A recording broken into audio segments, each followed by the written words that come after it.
Ô, Lorival, e aí tem uma questão, eu vou pedir para você seguir comigo, eu vou fazer o seguinte, eu vou falar com a Mariana Jangiacomo e em seguida eu volto com você, porque eu quero que a gente converse um pouco sobre, para vocês entenderem como, nesse momento, o governo brasileiro, o futuro governo brasileiro vai precisar de certa boa vontade. Está tendo um descolamento do mercado interno com o mercado externo por conta do nervosismo relacionado às falas de Lula. Para você entender o que aconteceu, hoje, o Banco Central americano confirmou aquilo que o mercado esperava. Subiu a taxa de juros só em 0,5 percentual, reduzindo o ritmo dessa alta, porque a inflação está cedendo. Isso fez com que as bolsas mundo afora estivessem em ritmo de festa, não aqui no Brasil. Vem para cá, Mariana Jangiacomo. É isso aí, Dani. Altas de 0,5 ponto percentual, então, depois de 4 altas consecutivas de 0,75 ponto percentual, algo sem precedentes.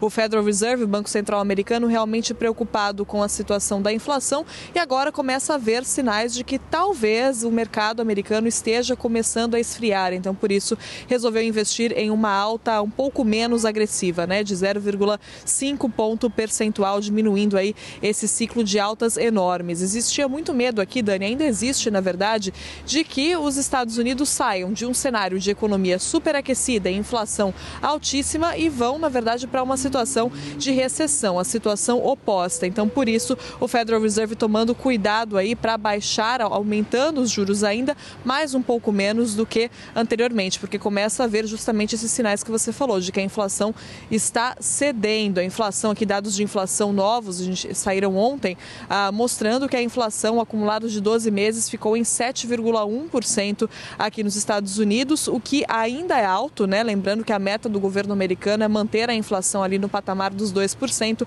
mas já mostra isso, mostra um sinal de uma desaceleração. Então, por isso, o Federal Reserve reagiu e resolveu continuar aumentando os juros, mais um pouco menos. Agora, Dani, ainda existe uma tarefa aí longa pela frente nesse combate à inflação, porque o mercado continua assim aquecido, mercado de trabalho numa situação praticamente de pleno emprego, a taxa de desemprego aqui na casa dos 3,7%, o que é considerado pleno emprego por muitos analistas. A gente fala muito, né, Dani, às vezes sobre a questão das demissões, as demissões principalmente nos setores de tecnologia, mas isso representa uma parte muito pequena do mercado de trabalho americano que continua assim muito aquecido, com os salários subindo, o que pode pressionar a inflação, só que não sobem, né, no mesmo ritmo que a inflação. Então, por isso, a preocupação do governo americano. Agora, os sinais, então, são de que a economia começa a esfriar, mas assim, muito de leve, e aí o Banco Central respondendo a esses sinais, aí resolvendo diminuir um pouco, continuar com a alta,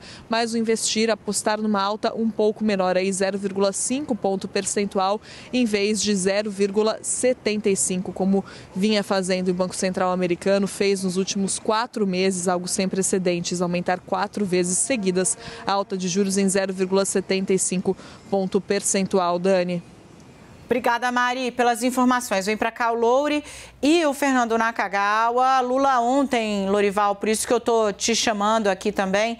O Lula ontem disse no discurso dele que ele ia fazer, a primeira coisa era correr o mundo para buscar investidor. Ou seja, ele está de olho no investidor estrangeiro para tentar compensar esse mau humor que ele está fazendo questão também de alimentar com o mercado interno, né? E isso lança um peso enorme sobre a montagem dessa agenda e o que ela sinaliza, né? Ao sinalizar que vai voltar a falar com o Maduro, Lula reacende críticas de uma ala da direita, extrema-direita no Brasil, chame como quiser ou separe como quiser, né?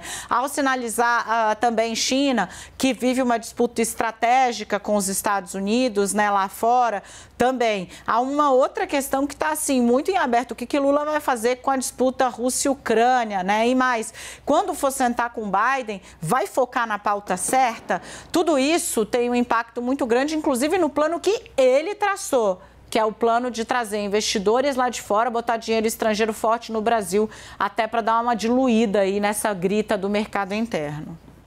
Bem, o ambiente de negócios eu vou deixar para o Nakagawa comentar, mas do ponto de vista geopolítico e geoeconômico, se o Lula quer atrair investimentos para o Brasil, infelizmente neste momento, nessa quadra da história, terão de ser feitas algumas escolhas. Os Estados Unidos, eles não esperam um alinhamento automático do Brasil com os Estados Unidos, não é isso. Mas existe uma série de setores da indústria, da cadeia de valores, que os Estados Unidos estão colocando obstáculos sobre as transações cada vez mais.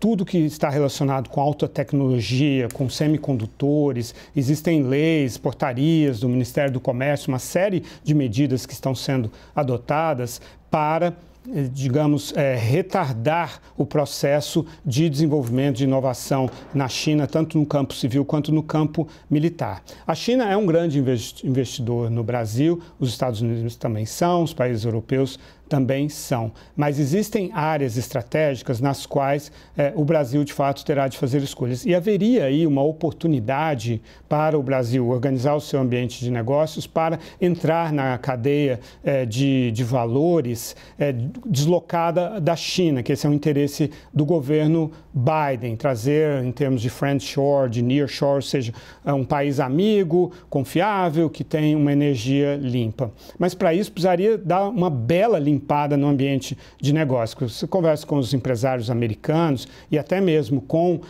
diplomatas, pessoas ligadas a essa área de comércio e de investimentos, eles dizem que o Brasil é um non-starter, não dá para vir para cá neste momento. Outros países mais próximos e com acordos de livre comércio mais sólidos, com acordos de livre comércio como o México e a Colômbia e naturalmente o Chile também, estariam na frente nisso. Então, por essa via, neste momento, e ainda mais considerando as visões de política econômica do presidente eleito Lula, não vai acontecer. Qual é a grande avenida? É a parte ambiental. Aí realmente o Fundo Amazônia, o mercado de carbono, né, créditos carbono, outras formas de investimentos associadas ao meio ambiente, isso sim tem uma grande avenida aberta e aparentemente o presidente Lula entende a potencialidade disso.